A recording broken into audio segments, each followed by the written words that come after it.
আমার কথাটি শুনতে পাচ্ছ?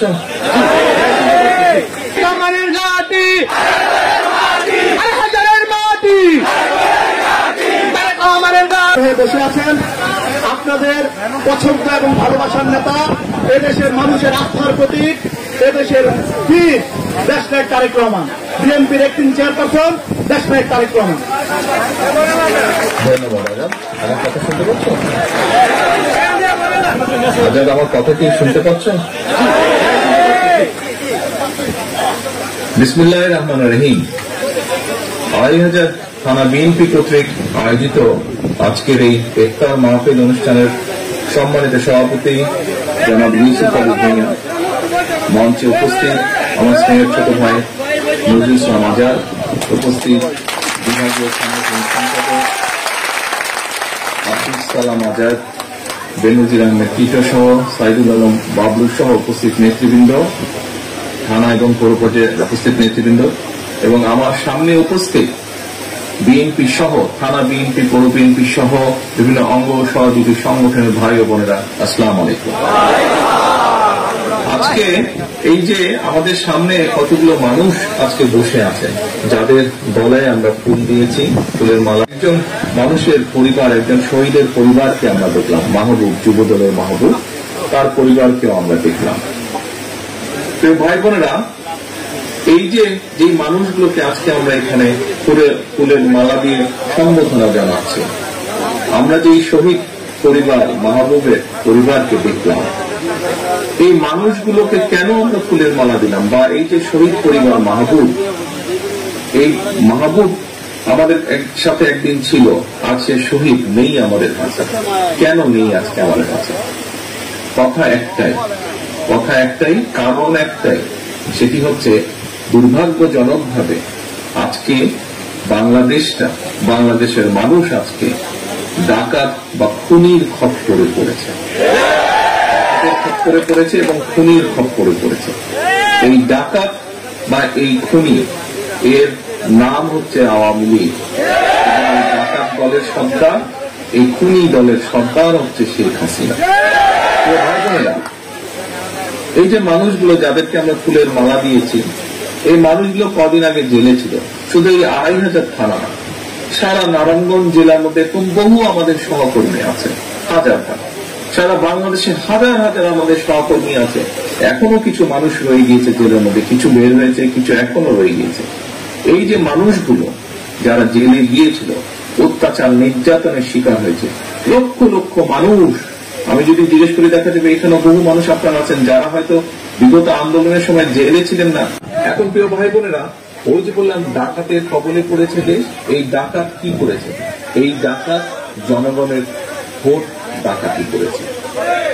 শুধু একবার না, দুইবার না, পরপর 3 বার তারা জনগণের ভোট ডাকাতি করেছে।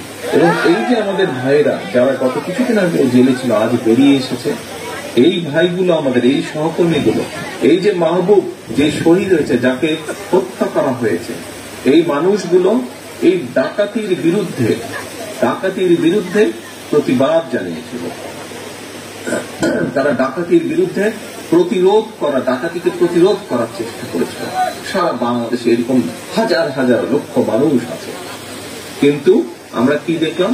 এই ডাকাত দল, এই আওয়ামী লীগ নামক যে সন্ত্রাসী দল, এরা প্রশাসনকে ব্যবহার করে, অবৈধ অস্ত্র ব্যবহার করে, জনগণের বুকে অস্ত্র থেকে তারা আর কিছু না, শুধু বাংলাদেশের মানুষের কথা বলার অধিকার ছিনিয়ে নিয়েছে, গণতান্ত্রিক অধিকার ছিনিয়ে নিয়েছে।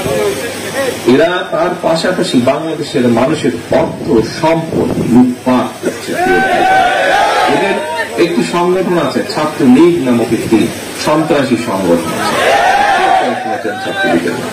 ছাত্রলীগ নামক এই সন্ত্রাসী সংগঠনের কাজ কি? এদের কাজ ভাই একটাই কাজ। এদের সেই গ্রাম থেকে শুরু করে রাজধানী ঢাকা পর্যন্ত এই গরু চুরি, ছিনতাই, রাহাজানি, দখল, কারো জমি দখল, কারো বাড়ি দখল, কারো ব্যবসা বাণিজ্য দখল, এই হচ্ছে এই ছাত্রলীগের কাজ। দখলই না, এরা দখলের সাথে সাথে এরা মানুষ। আপনাদের নিশ্চয়ই মনে আছে 2-3 বছর আগে আবরার নামে একটি ছাত্রকে মেধাক্রমে মিথ্যে গায়েবী মামলা দেওয়া হয়েছে। আজকে মিথ্যে গায়েবী মামলা কারা দিয়েছে? এই প্রশাসন, এই আইন শৃঙ্খলা বাহিনীর প্রশাসনের লোকজন মিথ্যে মামলা আপনাদের নামে দিয়েছে, গায়েবী মামলা দিয়েছে। আজকে আসেন আমরা দেখি কি হচ্ছে পার্বত্য চট্টগ্রামে। দুদিন আগেও আপনারা খবরে দেখেছেন, এখনো চলছে সেই খবর। কি হয়েছে? পার্বত্য চট্টগ্রামের সন্ত্রাসীরা এসে ব্যাংক ডাকাতি করে নিয়ে গেছে। কোথায় ছিল আইন শৃঙ্খলা বাহিনী? কোথায় ছিল গোয়েন্দারা? আসলে গোয়েন্দারা শুধু খবর পায় কিসের খবর? বিএনপি কোথায় মিছিল করবে, কোথায় মিটিং করবে। এরা মানুষের অর্থ সম্পদ রক্ষা করতে পারে না। এরা কি করে? একটাই কাজ করে, বিএনপির নেতা কর্মীদের জেল জুলুম দাও, কেস কাছারি দাও, মিথ্যা মামলা দেয়। এর বাইরে আর কোন কাজ এরা করতে পারে?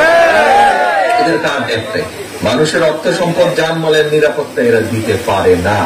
এরা শুধু পারে আওয়ামী নামক যে সন্ত্রাসী আছে তারা যখন মানুষের উপর অত্যাচার নির্যাতন করবে, মুখটা অন্যদিকে তারা ঘুরিয়ে রাখবে আর মানুষের উপর অত্যাচার নির্যাতন করবে। এই দেখেন আইন শৃঙ্খলা রক্ষা বাহিনীর একজন আইজি ছিল, বেনজির নামে একজন আইজি ছিল।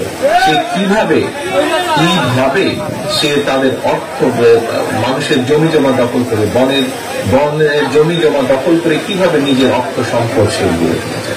প্রিয় ভাই বোনেরা, আজকে যদি আমরা শিক্ষাঙ্গন দেখি, শিক্ষাঙ্গনগুলোতে এই ছাত্রলীগ নামক সংগঠন তারা প্রত্যেকটা শিক্ষাঙ্গন যেখানে আবাসিক হল আছে, প্রত্যেকটা আবাসিক হলকে তারা আজকে টর্চার সেলে পরিণত হয়েছে।